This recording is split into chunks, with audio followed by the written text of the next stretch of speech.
Hello students, आज जो हम टॉपिक करने वाले हैं वो है simple interest.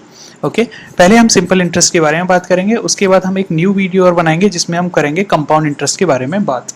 Okay, simple interest का मीनिंग होता है, मान लीजिए आपने कुछ जनरली कुछ लोग क्या है जैसे मनी लैंड करते हैं। मान लो किसी ने एक P amount of money lend किया किसी पर्सन के लिए R percentage of interest rate पे टी टाइम के लिए, तो वो जो पर्सन होता है वो कुछ मनी जो प्रिंसिपल होता है वो तो लौटाता ही लौटाता है, साथ में कुछ इंटरेस्ट भी देता है।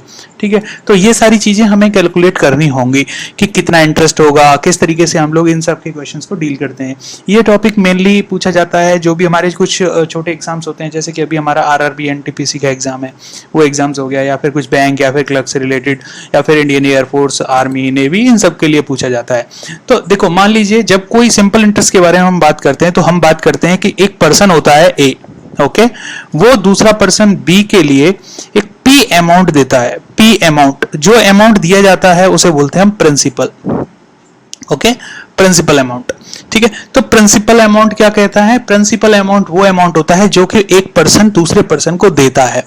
अब जब पर्सन देता है तो वो बोलता है कि भाई मैं ये पैसा जो दे रहा हूं आपके लिए एक आर परसेंट इंटरेस्ट रेट पर दे रहा हूं। ठीक है, ये होती है इंटरेस्ट रेट, मींस ब्याज दर। इंटरेस्ट रेट होती है ये आर परसेंट। अब ये जो आर परसेंट कभी भी आपको दी होगी ना, ये या तो पर एनम में दी होगी, पर एनम में, या फिर पर मंथ में, जैसे विलेजेस वगैरह में पर मंथ में चलता है ये सारी चीजें। ठीक है, या फिर क्वार्टरली भी कोई बोल सकता है कि भाई नहीं हम तो क्वार्टरली देंगे। जैसे आप बैंक्स में जाएंगे तो बैंक में पर एनम में बात होती है, और विलेजेस या फिर जो भी सिटी एरियाज में पर मंथ में बात होती है। कई बार हम क्वार्टरली भी बात करते हैं। तो ये होती है percentage of interest. Percentage of interest का मतलब हो गया कि 100 रुपए पे 8 रुपीज आपको एक्स्ट्रा मिलेंगे। कब? या तो एक साल के बाद, या फिर एक महीने के बाद, या फिर एवरी 4 मंथ पे।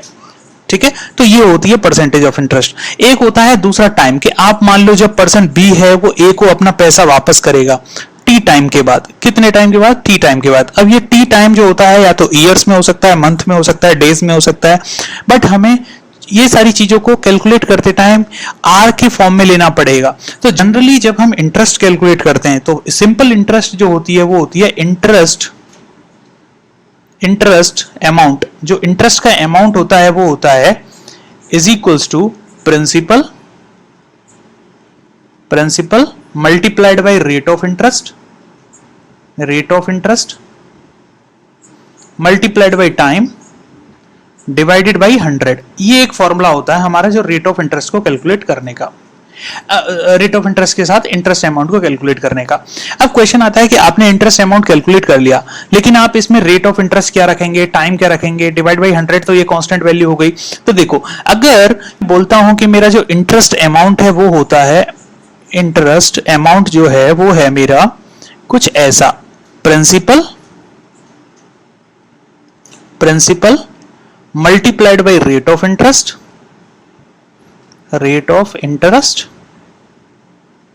Multiplied by time divided by 100। Okay, ये है divided by 100, multiplied by time divide by 100। अब देखो, जब आपसे बोला जाता है कि मान लीजिए आपने पी अमाउंट दिया, आर इंटरेस्ट रेट था, टी टाइम के लिए दिया, तो डिवाइड बाई 100, ये होता है आपका इंटरेस्ट अमाउंट। ओके, आई ए मैं कह सकता हूं। इसका मतलब आफ्टर टी टाइम जो पर्सन है वो ए पर्सन, जैसे अभी हम बात कर रहे थे, ए पर्सन को कितना अमाउंट लौटाएगा, तो फाइनल जो बोरोइंग पावर हो गई है या फिर जो उसने पूरा पैसा उसके पास कलेक्ट हो गया है, तो टोटल मनी जो होगा वो होगा, टोटल मनी जो होगा जो उसको लौटाना पड़ेगा एक पर्सन को जिसने उधार लिया है, वो होगा प्रिंसिपल प्लस इंटरेस्ट अमाउंट। ठीक है, तो इतना मनी उसको वापस करना पड़ेगा। तो मैं कह सकता हूं principal multiplied by rate of interest multiplied by time divide by 100, इतना पैसा उसको वापस करना पड़ेगा। और मैं कह सकता हूं पी कॉमन रखें तो यहां पे आर टी डिवाइडेड बाई 100, इतना पैसा उसको वापस करना पड़ेगा। फाइनल जो अमाउंट होगा वो ये होगा।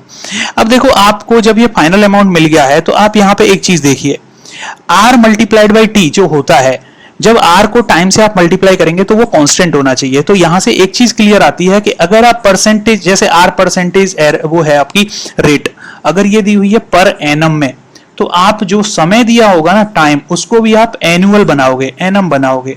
जैसे मान लो मैं एक क्वेश्चन लेता हूं आपके लिए कि मैं कहता हूं मैंने 5000 रुपीज जो है एक पर्सन को दिए 2% ऑफ इंटरेस्ट पे पर एनम में, ओके, पर एनम में। और अगर मैं ये कहूं कि आफ्टर 6 मंथ्स जो होंगे वो कितना पैसा मेरे को वापस करेगा, तो देखो अगर मैं इंटरेस्ट अमाउंट निकालूं तो सिंपल इंटरेस्ट के अगर बात करूं तो इंटरेस्ट अमाउंट होगा 5000 multiplied by rate of interest multiplied by time. अब टाइम दिया हुआ है 6 मंथ्स में और रेट है पर एनम में, तो आप मंथ्स को कर लोगे क्या, ईयर में कन्वर्ट। मंथ्स को ईयर में कैसे कन्वर्ट करते हैं आपको बताया, 12 months corresponding to 1 year, corresponding to 1 year. तो आप कह सकते हो 1 month corresponding to 1 divided by 12 year, okay. या फिर आप कह सकते हो 6 months is equals to 6 divided by 12 years, या फिर आप कह सकते हो 0.5 ईयर, ओके।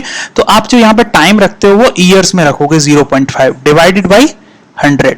और जब आप इसको सॉल्व करोगे तो देखो 0 से 0 कैंसिल हो गया, आपको मिलेगा 50 मल्टीप्लाइड बाई 200 हो जाएगा, मल्टीप्लाइड बाई 0.5 तो आपको मिलेगा 50। तो प्रिंसिपल अमाउंट के साथ जो इंटरेस्ट आपको मिला वो मिला 50 रुपए। इसका मतलब 6 महीने के बाद 2% इंटरेस्ट रेट अगर है और लेकिन पर एनम है तो आपको 50 रुपए एक्स्ट्रा मिलेंगे। तो जो टोटल अमाउंट बनेगा आपका वो क्या बनेगा, टोटल अमाउंट बनेगा आपका 5050 रुपए। कई लोग सोच रहे होंगे नहीं ऐसा नहीं होगा, देखो पर एनम जो होता है ना वो बहुत ही स्मॉल इंटरेस्ट रेट होता है, इसीलिए जितने भी बैंक से जितने भी लोन्स या फिर बैंक में हम जब डिपॉजिट करते हैं सिंपल इंटरेस्ट हमको जब मिलता है तो उसमें हमेशा पर एनम मिलता है, इसीलिए बैंक में जो मनी का वैल्यूएशन होता है वो बहुत ही कम हो जाता है, ठीक है। तो ये केस रहता है। अब दूसरा, मान लो आपके पास, अब हमें पता चल गया है कि मेरा इंटरेस्ट जो अमाउंट होता है वो होता है principal multiplied by rate of interest multiplied by time divide by 100। कई बार आपको बोल दिया जाता है कि नहीं मैं तो R% क्वार्टरली दे रहा हूं, क्वार्टरली, ठीक है। R% क्वार्टरली का मतलब हो गया एवरी 4 मंथ्स पे, तो आप जो टाइम दिया होगा ना उसको क्वार्टर में बनाओगे, और आपको पता होता है 1 quarter corresponding to 4 months, okay. अब मान लो आपको बोल दिया जाता है कि 6 मंथ्स बाद देना है, तो 6 मंथ्स करस्पॉन्डिंग को कितना क्वार्टर हो जाएगा, 6 मंथ्स करस्पॉन्डिंग हो जाएगा 6 divided by 4, okay, 6 divided by 4 quarter.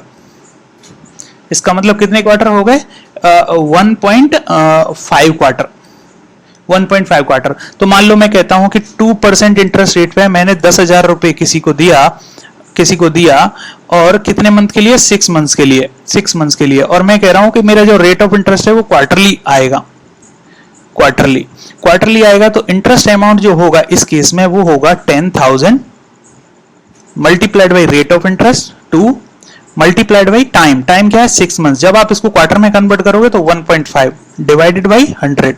जब आप इसको सॉल्व करोगे तो ये 2 zeros कैंसिल हो जाएगा, 100 multiplied by 2 will become 200 multiplied by 1.5। तो जब इसको मल्टीप्लाई करोगे तो आपको मिलेगा 1.5 मल्टीप्लाइड बाई 200 विल बिकम 300। इसका मतलब आपको जो इंटरेस्ट अमाउंट मिलेगा वो मिलेगा 300 रुपए। तो जो फाइनल अमाउंट आपको जो वापस मिलेगा, फाइनल अमाउंट वो हो जाएगा प्रिंसिपल प्लस इंटरेस्ट अमाउंट, वो कितना हो जाएगा 10,300, इतना 10,300 रुपए आपको वापस मिलेगा। ये चीज आपको याद रखनी है। तो जिस बेस पे आपको रेट ऑफ इंटरेस्ट दिया जाता है उसी बेस पे आप अपना टाइम भी रखते हो, ठीक है। अब एक और इसमें जो इंपॉर्टेंट टॉपिक यहाँ पे जेट होता है, जब कभी मान लो आपसे बोला जाए कि मैंने 6 फरवरी को पैसा जमा किया, ओके, बैंक में, और आपने 10th ऑफ मार्च को पैसा विड्रॉ कर लिया, मार्च को पैसा विड्रॉ किया है, तो आप देखो 6 फरवरी से लेके 10 मार्च तक कितना टाइम होता है, तो आप टोटल डेज काउंट करोगे, total days.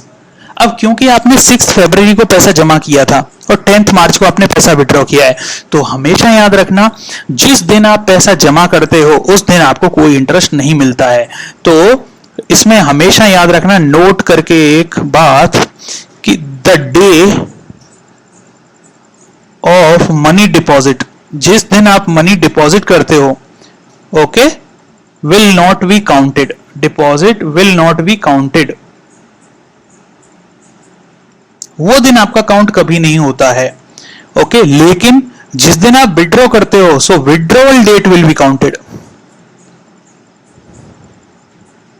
withdrawal day will be counted, तो जब आप मान लो आप बात कर रहे हो कि कितना दिन हुआ, तो आपको 6 फरवरी को काउंट नहीं करोगे अपने दिन में, लेकिन 10 मार्च को काउंट करोगे, तो वो दिन आपका काउंट होता है।